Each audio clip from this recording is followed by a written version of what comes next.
오늘 이야기가 이제 이삭의 족보로 넘어가죠. 근데 이런 이야기를 읽으면서 한편 이런 질문이 들 수도 있어요. 요즘 우리 시대를 공부하고 우리 시대를 알아가기도 힘든데 그 옛날 이야기를 지금 이 시대에 읽어서 뭐 하나, 혹은 상황도 다르고 맥락도 다른데 이 말씀을 우리가 이렇게 보는 건 뭐 어떤 뜻일까, 이런 질문을 할 수 있습니다. 그러나 우선 우리가 그 말씀을 대할 때 첫째로 기억해야 할 것은, 그때 오늘 우리가 읽은 이 창세기 25장의 역사하신 하나님은 오늘도 여전히 변함없으신 동일하신 하나님이고 우리의 삶 가운데도 동일하게 역사하신단 말이죠. 그렇기 때문에 우리가 성경을 읽을 때 그 상황 가운데 역사하시는 하나님을 발견하는 게 중요합니다. 그리고 그때 그 살아냈던 인간의 모습들 가운데 오늘 우리의 모습이 여전히 발견되기 때문이죠. 그래서 우리는 오늘 이 이야기를 읽습니다.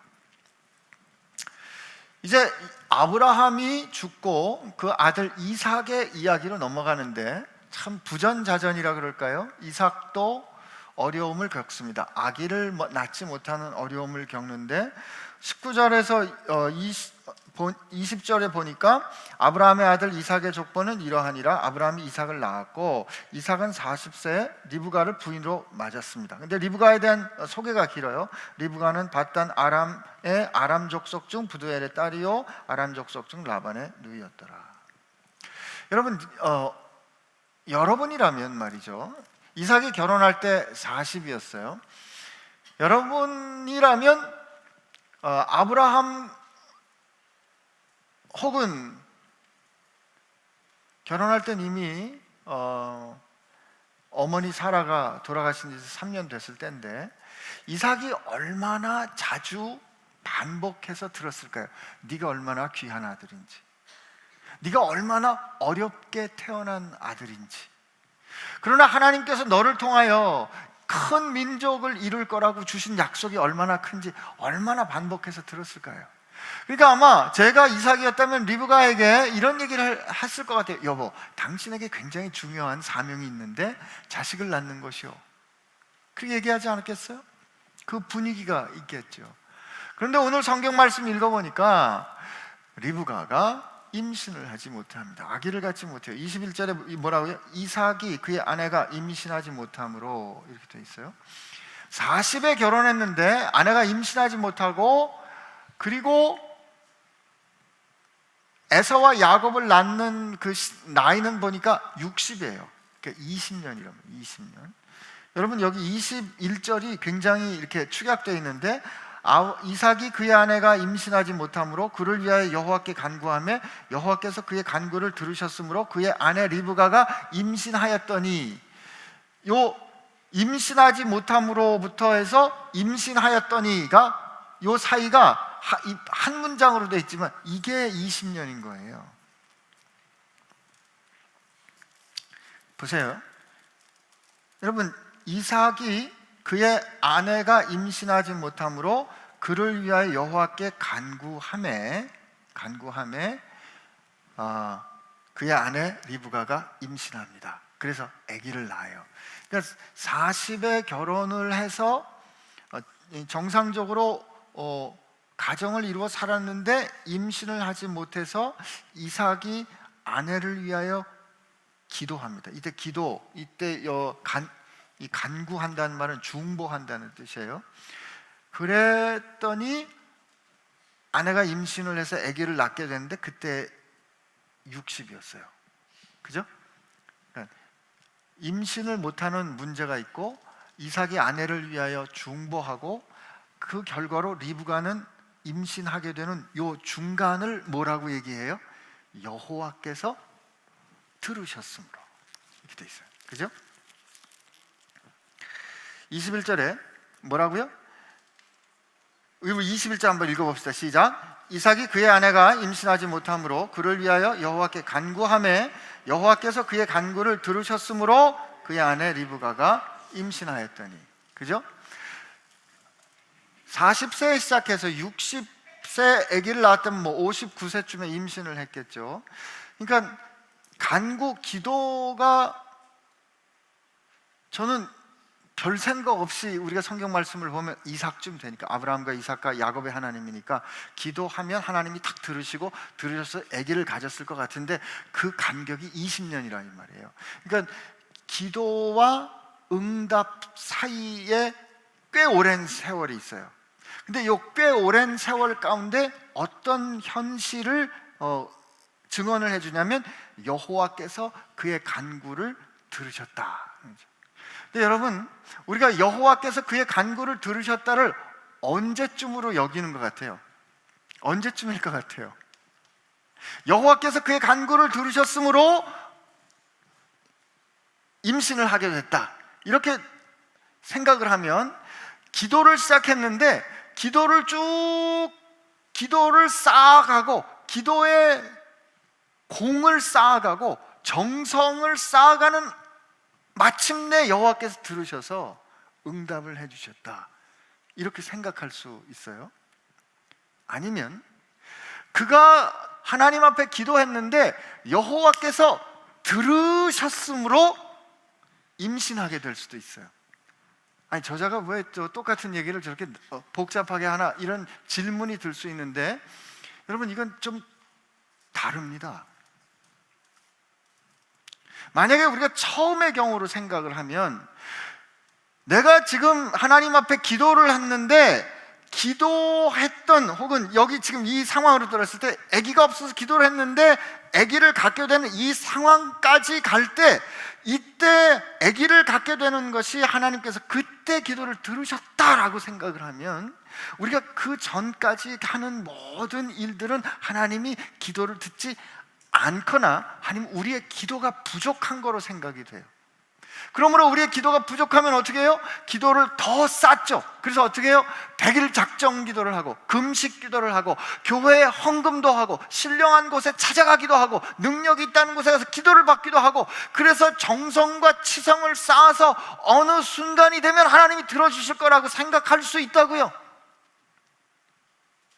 에이, 난 그렇게 생각 안 하는데요.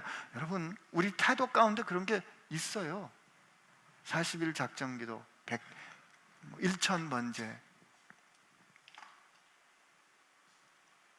사무엘에 보면 하나님, 우리 그 요한계시록에 봐도 우리가 하나님께 드리는 기도는 마치 하나님 제단 앞에 향연과 같이 다 하나님께로 올라간다 그랬거든요. 그러므로 사실은 우리가 기도에 대한 이해 혹은 기도에 대한 우리의 태도 가운데, 하나님 앞에 이삭이 기도를, 하나님 앞에 아내를 위해 기도를 시작했을 그때부터 하나님은 그 기도를 들으신다고요. 다만 우리가 하나님께서 그 기도를 들으셨음을 언제 확인해요?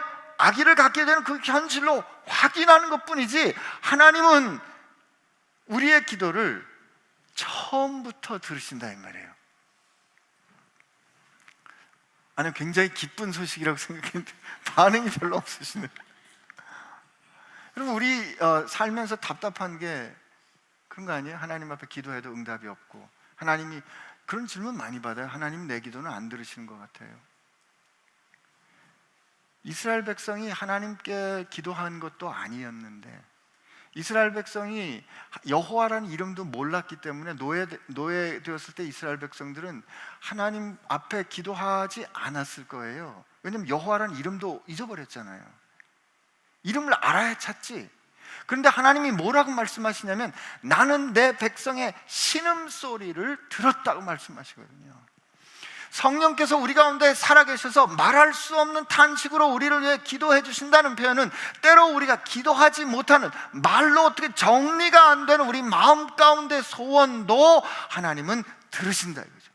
좀 믿음의 조상의 반열을 이어가는 이삭의 그 기도도 하나님께서 들으실 때 20년의 세월을 기다리게 하셨다면, 여러분 기도 제목 20년 동안 가지신 적 있어요? 우리 보통 한 몇 달 해보고 이거 아닌가 봐, 그렇잖아요.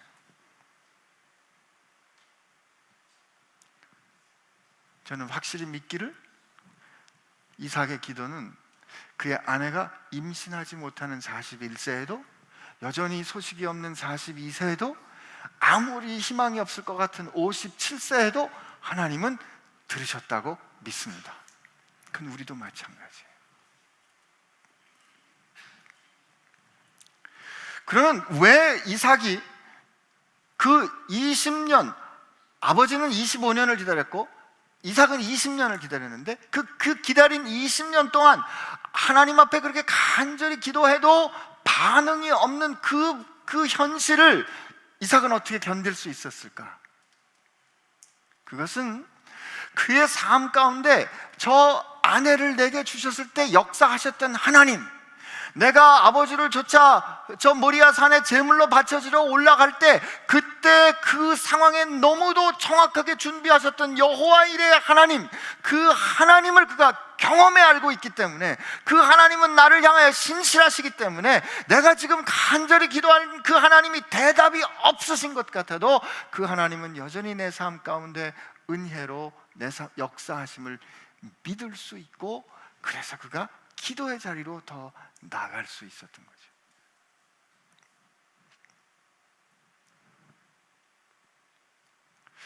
여러분과 제가 악하기 때문에 기도할 때 대답이 팍팍 오잖아요. 그럼 우리 하나님 앞에 잘 안 나갑니다. 기도해서 딱 필요가 채워지면 그 다음엔 안 나가요. 하나님 감사합니다, 제가 좀 지내다 올게요. 그리고 다시 한참 가다 이제 돈 떨어지고 힘들고 지칠 때 전화하는 거잖아요. 유학 보낸 아들과 딸들이 언제 전화한다? 돈 떨어지면 전화하잖아요. 그죠? 그런 것처럼 우리 인생이 그렇기 때문에 저는 이 하나님의 응답 없으신 이 세월을 통해서 날마다 그 앞으로 나아갈 수 있도록 해주시는 하나님의 은혜를 여러분과 제가 발견할 수 있게 되기를 바랍니다. 그렇다면 우리 삶도 마찬가지예요. 우리가 하나님 앞에 기도할 때 하나님이 우리가 작정한 시간에, 우리가 기대하는 그 시간에 하나님이 답을 안 해주시더라도 우리가 안 되면 어떤 믿음이 있어야 돼요? 하나님은 들으시지. 아버지, 우리 생각이 좀 답답할 때 이렇게 기도를 해야 되는 거죠. 아버지, 오늘도 답이 없으신 것 같지만 혹시 아버지께서 말씀하시는데 제가 똑똑하지 못해서 못 알아듣는 건 아닌가요? 제 눈을 열어주시고 귀를 열어주셔서 하나님 듣고 보게 해주세요. 그렇게 기도. 아니면 아버지, 오늘 제 마음에 소원 아시니까 아버지 정하신 때가 가장 완벽하신 때인 줄 아오니 그때 대답해 주실 줄로 믿고 아버지 감사합니다. 그리고 기도의 자리로 나가는 저와 여러분 되시기를 바랍니다. 그렇게 기도해가지고 응답으로 아기를 가졌는데, 여러분 이상해요. 기도의 응답인데 지금 리브가가 걱정을 하게 된 거예요. 뭐라고 되어 있냐면, 임신을 했는데 22절에 보니까 그 아들들이 그 태 속에서 서로 싸우는지라. 세상에 얼마나 하여튼 여러분 이때부터 야곱이 나오는데요. 야곱의 인생은 이제 야곱이 애굽에 갔을 때 바로가 네 나이 몇이냐 이렇게 물어봅니다. 그랬더니 이제 야곱이 내 나이 130인데 내 열조, 내 조상에 비해서 그 기한이 길지는 않았지만 내가 참 험악한 세월 살았습니다, 이렇게 고백하거든요. 맞아요. 야곱이 진짜 험악한 세월 삽니다. 야곱은 어떤 사람이라고 말할 수 있냐면 갈등의 사람이라고 말할 수 있어요. 어머니 뱃속에 쌍둥이로 잉태됐는데 어머니 뱃속에서 싸우는 거예요. 근데 이때 서로 싸운다는 그 원어의 뜻이 서로 세게 충돌해가지고 말이죠. 그러니까 이 리브가가 이럴 경우에는 내가 어찌할꼬 하고 번역이 되어 있는데 이게 무슨 뜻이냐면 리브가가 이런 걱정을 하는 거예요. 이게 도대체 무슨 일이야? 이게 도대체 아기가 제대로 마지막 날까지 갈 수 있을까? 이 임신이 지속될 수 있을까? 하는 당황스러움을 지금 경험하고 있는 거거든요. 하나님의 기도의 응답으로 얻어진 상황임에도 불구하고 예상치 못한 어려움은 있을 수 있다는 거죠. 이게 항상 원칙은 아닙니다. 그러나 참 저는 감사한 게 성경이 이런 현실을 우리에게 그냥 정직하게 들려주는 거예요. 근데 이럴 때 어떻게 한다? 우리 이럴 때 배워야 될 게, 리브가가 이거 어떻게 해요? 뭐든지 모르면 답은 누구에게 있다? 아니 세상에 이걸 모를 수가 있어요? 여러분이 답을 모르면 답은 누구에게 있다? 신학교 때 배운 건데 가르쳐 드릴게요. 잘 모르겠으면 답은 예수님이라고 쓰세요. 자, 여러분 잘 모르면 답은 누구에게 있다? 예, 예수님, 하나님께 있는 거죠. 오늘 리브가가 이 상황을 가지고 여호와께 묻습니다. 그런데 그때 여호와께서 그에게 이르시되 두 국민이 내 태중에 있구나. 두 민족이 내 태중에서부터 나누이리라. 이 족속이 저 족속보다 강하겠고 큰 자가 어린 자를 섬기리라 라는 하나님의 뜻을 듣게 됩니다. 리브가가 기대했던 대답은 아니에요. 이거 도대체 애들이 왜 싸우나요? 하나님 이거 어떻게 될까요? 그랬더니 하나님이 뭐라고요? 이 두 민족, 하나님 이 집에 아이 둘이 있는데 하나님은 그 리브가에게 두 민족이 있는데 두 민족이 태중에서부터 나눌 거고 큰 자가 작은 자를 섬기게 될 거다라는 생각지 않았던, 기대하지 않았던 하나님의 뜻을 깨닫게 돼요. 여러분, 우리도 우리 인생에서 생각하지 않았던 어려움을 겪을 때 그 어려움을 통해서 우리 가운데 역사하신 하나님의 뜻을 깨닫게 되는 수가 있어요. 그러니까 우리 어려울 때 하나님 앞에 나가서 여쭈어야 됩니다. 그런데 말이죠, 한번 우리 26절까지 24절부터 같이 읽고 나서 우리 계속해서 묵상해 봅시다. 그 해산 기간이 찬즉 태에 쌍둥이가 있었는데 먼저 나온 자는 붉고 전신이 터록 같아서 이름을 에서라 하였고 후에 나온 아우는 손으로 에서의 발꿈치를 잡았으므로 그 이름을 야곱이라 하였으며 리브가가 그들을 낳을 때 이삭이 60세였더라. 지금 보니까 에서와 야곱이 등장하는 거고 이 둘이 싸우다가 나올 때마저 싸운 거예요. 에서가 먼저 나왔는데 그 야곱이 먼저 못 나간 거를 어떻게든지 발목을 잡은 거죠, 그죠? 그 발꿈치를 잡았는데 그 야곱의 뜻이 발꿈치라는 뜻인데 이게 발꿈치라는 뜻이기 때문에 자기 목적을 위해서 누군가의 등 뒤로 돌아가다 혹은 그러므로 그를 등 뒤에서 속이다, 해하다, 훔치다 이런 뜻이 돼요. 세상에 이름을 줘도 어떻게 이런 이름을 줘요? 에서는 털이 많다는 뜻이에요. 그러니까 큰 아들에게는 털복숭이, 작은 아들에게는 참 야곱, 발꿈치 이런 거 아니에요? 근데 하나님은 이스라엘을 야곱이라고 부르기를 참 좋아하십니다. 여러분 성경 잘 읽어보세요. 야곱아, 야곱아라고 이스라엘 민족 전체를 부르세요. 하나님이 야곱을 특별히 좋아하세요. 근데 야곱이 어떤 사람이라고요?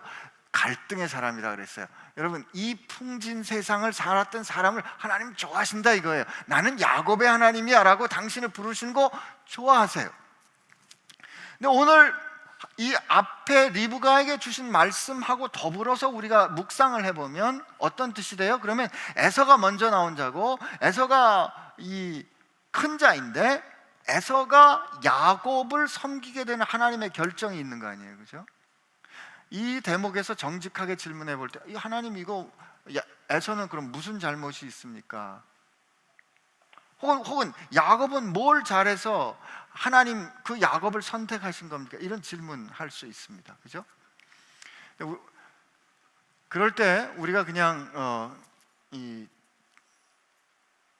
그런 질문이 이제 정직하게 들 때 우리가 우선 해야 되는 대답은 그냥 인정하는 겁니다. 그건 하나님 마음이다. 하나님은 당신 마음대로 하실 권세가 있으셔요. 이게 하나님의 주재권이에요. 하나님의 주권, sovereignty예요. 하나님은 우리를 창조하시고 하나님의 뜻에 따라 인생의 당신의 뜻에 따르는 결정을 하실 수 있는 권한을 갖고 계세요. 우리는 피조물로 우리에게 결정해 주신 그 하나님의 결정을 인정하고 수용할 그런 순종이 필요한 거죠. 이렇게 말씀을 드리면 섭섭할 거예요, 그죠? 억울한 느낌도 드는 사람이 있을 거예요. 근데 오늘 저는 하나님께서 이렇게 야곱을 선택하실 때 그러면 야곱이 에서보다 뭔가 나은 점이 있어서 선택했는가? 요 뒤에 나오는 이야기가 그게 아닌 것을 가르쳐줘요. 하나님의 주권은 늘 은혜를 통해서 역사하십니다. 이거 굉장히 중요한 일이에요. 굉장히 중요한 메시지를 우리에게 주고 여기서 우리는 소망을 발견할 수 있게 돼요. 오늘 하나님께서 리브가에게 들려주셨던 말씀이 뭐냐면 두 민족이 나뉠 거고 서로 다투는데 큰 자가 작은 자를 섬길 거래요. 고대 근동 지방의 그 당대 문화를 보면 장자, 큰 자가 작은 자를 다스리는 게 일반적인 관행이에요. 장자는 먼저 어머니의 탈을 열고 나왔기 때문에 아버지의 재산을 2배로 받아요. 형제 둘이 있을 때는 2배로 받으면서 동생에게는 안 주고 다 가져도 할 말이 없어요.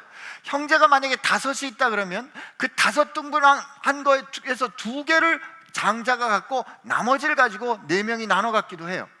장자가 그렇게 가지는 것은 그 집안의 대를 이어가는, 집안을 다스릴 권세를 받는 거예요. 당대의 관행이나 사회적인 시스템으로 볼 때 큰 자가, 먼저 선점한 자가, 먼저 권리를 가진 자가 다스리는 것은 상식이라고요. 작은 자의 입장에, 나중된 자의 입장으로 볼 때 이거는 굉장히 어려운 일이 돼요.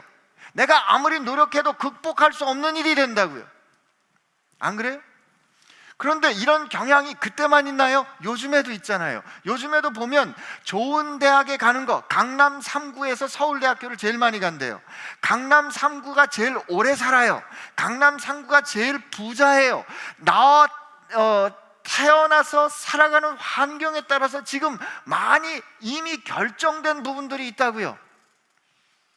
우리가 인생을 살아가면서 겪어냈던 어떤 우리의 경험을 보면 내 삶에 조건 지어진 것들이 나로 하여금 어떤 새로운 가능성이나 소망을 갖지 못하게 하는 그런 일들을 지금 우리 경험하면서 산다고요. 우리 젊은이들이 N포 세대, 무슨 3포 세대, 9포 세대, 그러다 N포 세대 하는 그런 이야기들을 하는 그런 삶 가운데 우리가 지금 살아가고 있거든요. 그런데 오늘 저는 여기서 뭘 발견하냐면 하나님께서 그런 당대의 관행이나 당대의 시스템이나 당대의 이해를 가지고, 당대의 상식을 가지고, 당시의 당연한 이성적인 판단을 가지고는 일어나기 어려운 일, 큰 자가 작은 자를 섬기는 일을 하나님께서 주권적으로 결정하신다고요. 여러분, 그 결과로 형 에서가 야곱을 섬기게 되는 하나님의 언약의 경륜을 아브라함과 이삭과 야곱으로 가져가는 일이 일어난다고요. 그거는 성경을 잘 읽어보면 이런 비슷한 경향이 있어요. 야곱이 12아들을 낳았는데, 야곱의 12아들이지만 결국 장자의 역할을 했던, 하나님께서 꿈도 주셨던 요셉이 그 집안을 구하는 역할을 하잖아요. 11번째가. 그리고 르벤이 잘못했기 때문에 그 약속의 경륜, 아브라함의 씨를 통해서 약속하신 메시아가 올 거라고 하는 건 3번째에 태어났던 유다를 통해서 온다고요. 이스라엘을 애굽에서 구원했던 모세는 그 형 아론이 있었어요. 그죠? 여러분, 다윗은 어땠어요? 하나님께서 사울이 하나님께 범죄함으로 말미암아 사울을 버린다 하셨을 때 사무엘이 실망해가지고 그를 위해서 슬퍼할 때, 네가 언제까지 슬퍼할 것이냐, 내가 이제 그 사울의 뒤를 이을 왕을 내가 정하겠다, 너 어딜 가라, 이새의 집으로 가라. 그랬더니 이새에게 아들들을 보여달라 그랬더니 7명의 아들이 다 지나가는데 하나님 다 아니라 그러시는 거예요. 아들이 또 없느냐? 그랬더니 막내가 하나 있긴 한데 들에서 양을 칩니다. 당신에게 보여줄 만한 자가 아닙니다. 그랬을 때 내가 그 막내를 보기 전까지는 음식 먹지 않겠다. 그래서 다윗을 서둘러 데리고 왔을 때 하나님께서 눈을 열어 그의 아름다움을 보게 하고 그를 기름 붓잖아요. 여러분, 다윗은 막내였다고요. 그러고 보니까 예수님의 제자들 그렇게 탁월한 사람들이 아니었던 거죠. 그 중에는 심지어 사회적으로 버려진 세리, 마태 같은 사람도 있었어요. 그러고 보면 예수님은 예루살렘 중앙 출신이 아니라 나사렛 변방 출신이셨다고요. 여러분, 하나님께서 이 역사를 이루어 가시는데 당대에 아주 그 강고하고 공고하고 견고한 시스템 가운데, 도저히 상상할 수 없는 가운데 어떻게 하나님의 사람들이, 믿음의 사람들이 희망을 가지고 용기 있게 그 세상 앞에 설 수 있느냐? 하나님께서 그 주권을 가지고 그들을 선택하셨기 때문에 그래요. 우리 민족의 역사도 마찬가지예요. 제가 일하고 있는 학교를 제가 사랑하고 자랑스러워하는 이유는 우리 학교 1회 졸업생 중에 한 분이 백정의 아들이기 때문에 그래요. 그 박서양이라고 우리나라 첫 7명의 의사 중에 한 분이 박서양인데, 우리 1900년부터 1901년 사이 학생 기록부를 보면 박서양 이렇게 되어 있고요. 2학년 the son of 박 the butcher 이렇게 되어 있어요. 백정 박 씨의 아들 이렇게 되어 있다. 그 박서양이 자기 아버지가 병들었을 때 이 선교사 에비슨 선교사와 길모 선교사를 데려가서 우리 아버지 좀 고쳐주세요. 가서 봤더니 이 설사하는 돌림병이 든 거를 고쳐줍니다. 근데 가서 그 몰골을 보니까 어른인데도 상투를 못 틀었어요. 이름이 없어요. 백정이기 때문에 그래요. 그래서 이제 그 선교사들이 고종의 그 주치의였기 때문에 편지를 씁니다. 면천하게 해주세요. 그래서 고종이 그 백정 박 씨를 면천해서 그가 자기 이름을 갖게 돼요. 그게 박성춘입니다. 그 박성춘 씨가 우리나라 최초의 금융가, 은행가가 되고, 그가 우리나라 지금 이 승동교회가 됐는데 그 교회 장로님이 돼요. 왜 그가 그렇게 신앙을 갖게 됐는가 하면, 저 양반님들이나 하나님의 아들이 될 줄 알았는데 양반이나 백정이나 다 똑같은 하나님을 아버지라고 부르는 하나님의 아들이 되는 거 아니에요. 그래서 그 백성춘이 뭐라고 말하냐면, 내가 이 우리나라 전국에 있는 백정, 기생, 첩들은 다 전도하겠습니다 이렇게 얘기를 한다고요. 그러면서 그 자기 아들을 데리고 와서 선교사에게 이렇게 말합니다. 당신이 나를 인간 되게 해주었으니 이제 내 아들은 사람 노릇하게 해주세요. 그래서 그가 의사가 되고, 그가 만주에 가서 독립운동을 하다가 좋은 그리스도인으로, 좋은 한국 사람으로 생애를 마치게 돼요.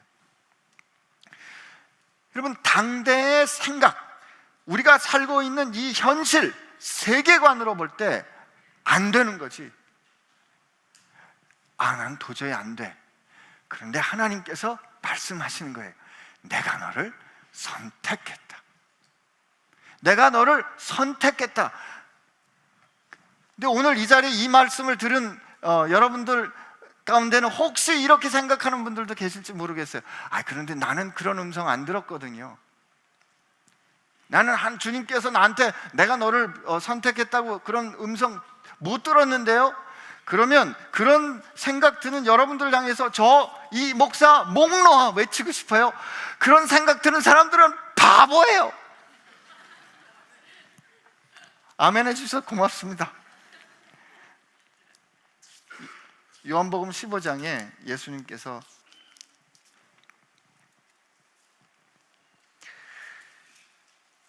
말씀하셨어요. 요한복음 15장에 16절인데요.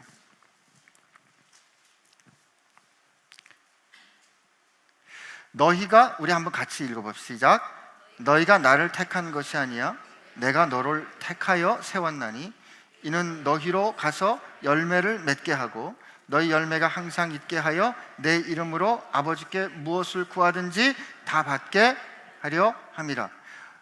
우리가 예수님 앞에 나왔을 때 우리가 예수님을 택한 것 같지만, 예수님 뭐라고요? 예수님이 우리를 택하여 세우셨다고요.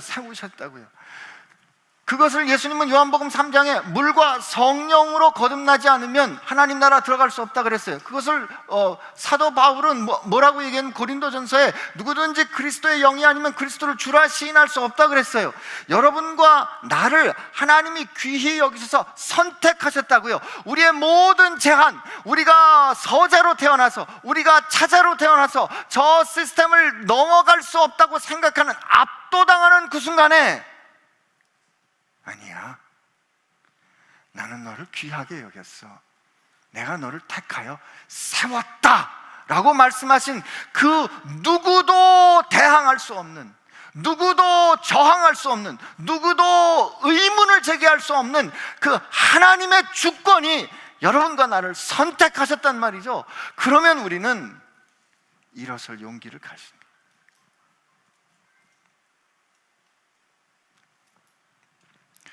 그 뒤에 이어지는 이야기를 보면 하나님께서 야곱을 선택하셨는데, 그러면 야곱이 괜찮은 사람인가? 보세요. 그 아들들이 성장하며 에서는 익숙한 사냥꾼이었으므로 들사람이 되고 야곱은 조용한 사람이었어 장막에 거주하였더니 이삭은 에서가 사냥한 고기를 좋아하므로 그를 사랑하고 리브가는 야곱을 사랑하였더라. 우리 이삭, 하나님이 아브라함과 이삭과 야곱의 하나님 그랬는데 이삭은 말이죠, 참 이분 정말 그 아브라함의 참 귀한 아들인데 이분 인생이 보면 별로 한 게 없어요. 아버지 쫓아가서 그냥 죽을 뻔했다가 살아난 거. 그다음 물론 이제 그 다음에 보면 일 열심히 해서 돈을 많이 벌고 부자가 됩니다. 근데 결국 이 큰아들이 잡아온 음식 좋아해가지고 그 고기 좋아하다가 나중에 눈이 침침해가지고 그 고기 냄새에 혹해가지고 이 야곱을 축복하는, 그리고 야곱과 갈등을 이렇게 한참 잊혀졌다가 38장에 야곱이 다시 돌아올 때 죽었다. 그로 이삭은 끝납니다.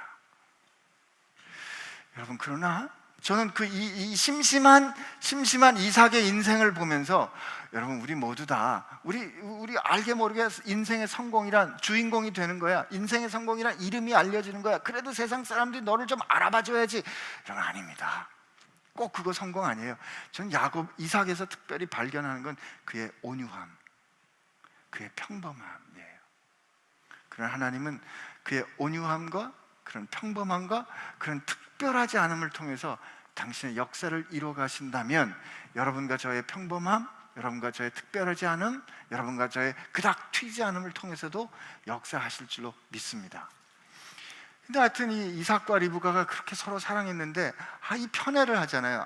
아버지는 큰 아들을 사랑하고 이제 엄마는 작은 아들을 사랑했대요. 성경에 이렇게 편애했다는 걸 아주 이렇게 극명하게 드러내줄 수가 없어요. 근데 야곱이 이제 죽을 쓰는데 에서가 들에서 들어와 심히 피곤했대요. 이때 피곤하다는 말은 배고파 죽겠다 이런 뜻이에요. 야곱이 이르되 내가 피곤하니 내가 지금 배고파 지쳤으니 그 붉은 것을 내게 먹게 하라 한지라. 이러므로 에서의 별명은 에돔이로라. 이게 원래 원문 순서대로 보면 이렇게 말해요. 말했다 에서가 야곱에게 그 붉은 내게 좀 먹게 해줘. 이게 먹게 해줘가 이게 그 단어가 성경에 잘 안 쓰이는 단어인데 이 짐승에게 그 먹이를 줄 때 쓰는 단어래요. 굉장히 거친 단어예요. 야, 내가 좀 입에 좀 쳐넣을 거 좀 줘, 이런 거예요. 이게 느낌이 그런 거예요. 근데 그 다음에 여기는 그 붉은 것을 그랬는데 원어에는 그 붉은 것 하에도마 이렇게 돼 있어요. 그러니까 지금 막 지쳐갖고 들어와가지고 에서가 이런 거죠. 에서가 말했다 야곱에게 나 좀 먹여줘. 그 붉은 거 좀 줘. 이렇게 되는 거예요. 내가 지금 배고파 죽을 지경이야. 그래서 에서를 에돔, 그 붉은 거라고 불렀다는 거죠. 그러니까 이 사람이 어떤 사람인지 이 성품을 좀 드러내는데, 여러분 그때 야곱이 이르되 이 지금 형이 성정으로 볼 때 아주 이 배고픔 분노하는 사람인데 지금 그때 막 정신을 못 차리는 그때 야곱이 뭐라 그러냐면 형의 장자의 명분을 오늘 팔라는 거예요.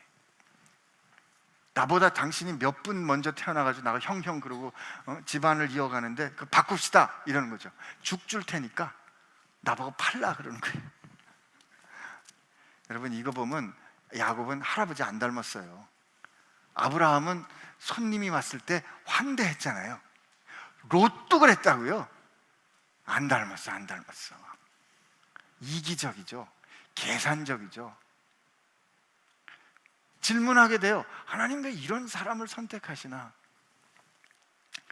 에서가 이르되 내가 죽게 되었는데 이 장자의 명분이 내게 무슨 유익이 있으리요?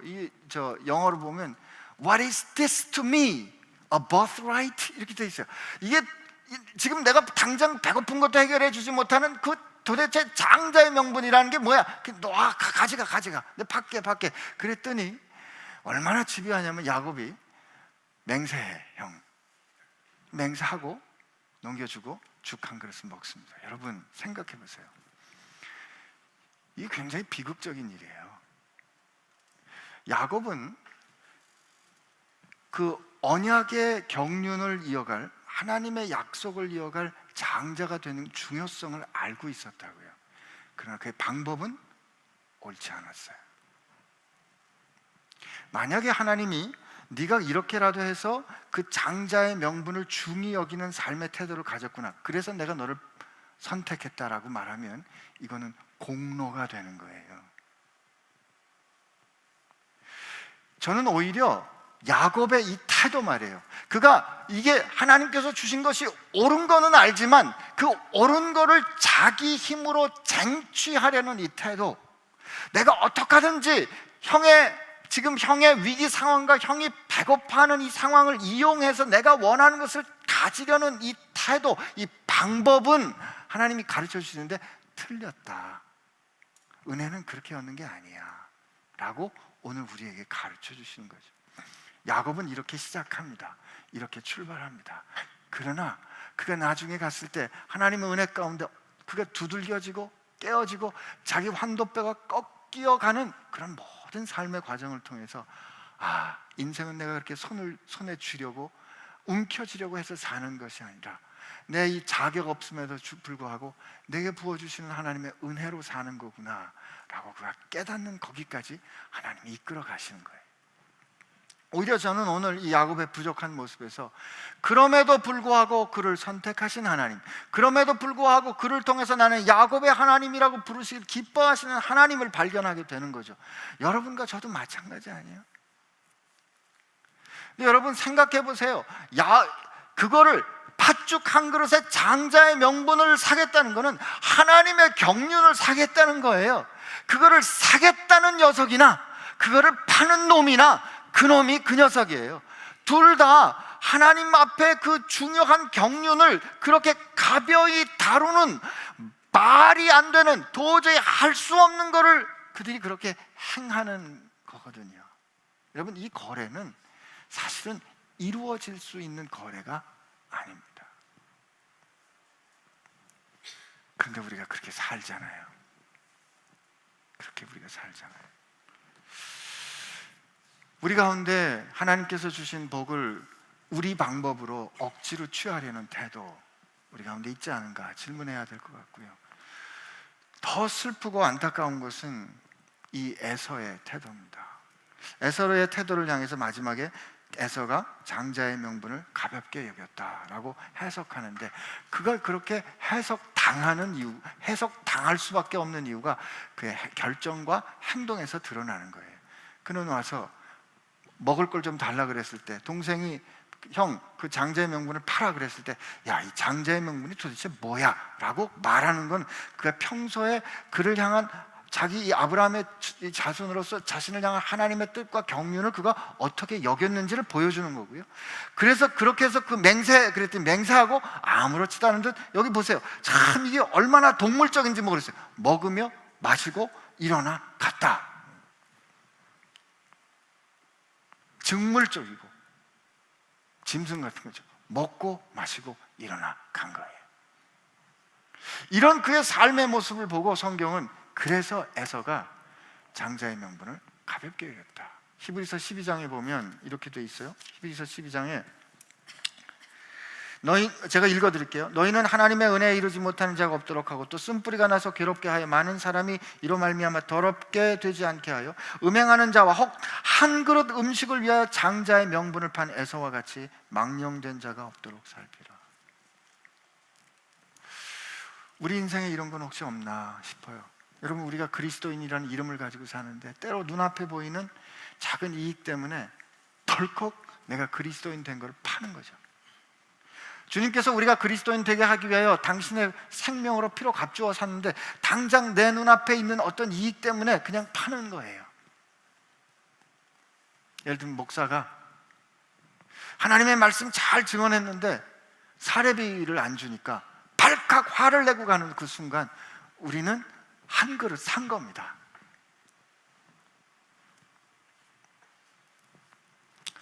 제가 신학교 다닐 때 신학교 교수님이 여기 있는 여러분들 중에 3분의 1은 성적인 문제로 결국 목회에서 떨어지게 될 겁니다.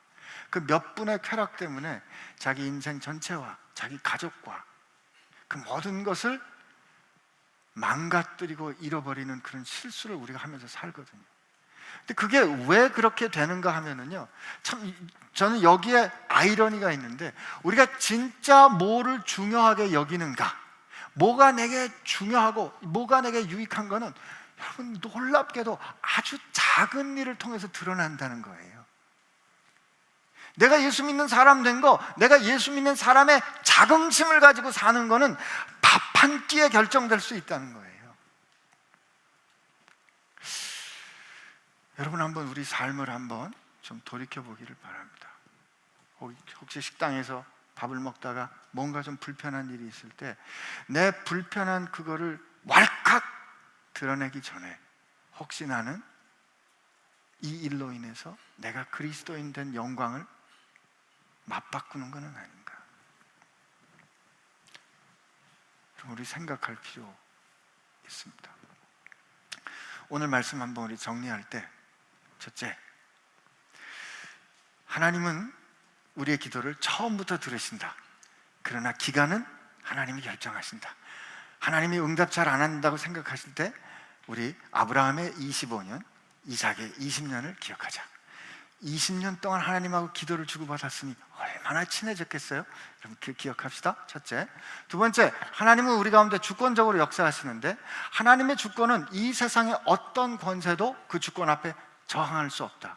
그러면 이건 우리에게 어떤 소망을 주느냐? 세상은 이 세상이 갖고 있는 당대의 상식과 시스템을 통해서 우리 보고 안 되라고 말할 수도 있다. 그러나 그때 하나님이 아니야, 내가 너를 택했어 라고 하나님의 주권적인 선택이 내게 있다면 우리는 이 세상을 향하여 이 세상을 넘어서는 자로 일어설 수 있다. 아멘이시죠? 그리고 그 하나님께서 그런 주권적인 선택을 우리 가운데 하신 이유는 야곱이 이렇게 지극히 이기적이고 계산적인 그런 삶의 태도를 우리 가운데 보여주신 걸 볼 때 야곱이 뭘 잘해서 택한 것이 아니라 하나님의 그 주권은 그를 향한 하나님의 은혜로 역사하는 거 우리 깨달을 수 있다. 그렇다면 하나님은 나도 그렇게 은혜로 구속하시고, 그러므로 그 은혜로 구속받은 그 놀랍게 받은 그 하나님의 사랑과 선택하심을 우리 살면서 한 그릇 밥그릇에 바꾸는 그런 망령된 일은 우리 하지 않도록 하나님 앞에 지혜로 구하자. 이게 오늘 이 말씀을 읽은 여러분과 제가 마음에 가질 결심이 아닌가 이렇게 믿습니다. 우리 하나님 앞에 우리 같이 기도합시다.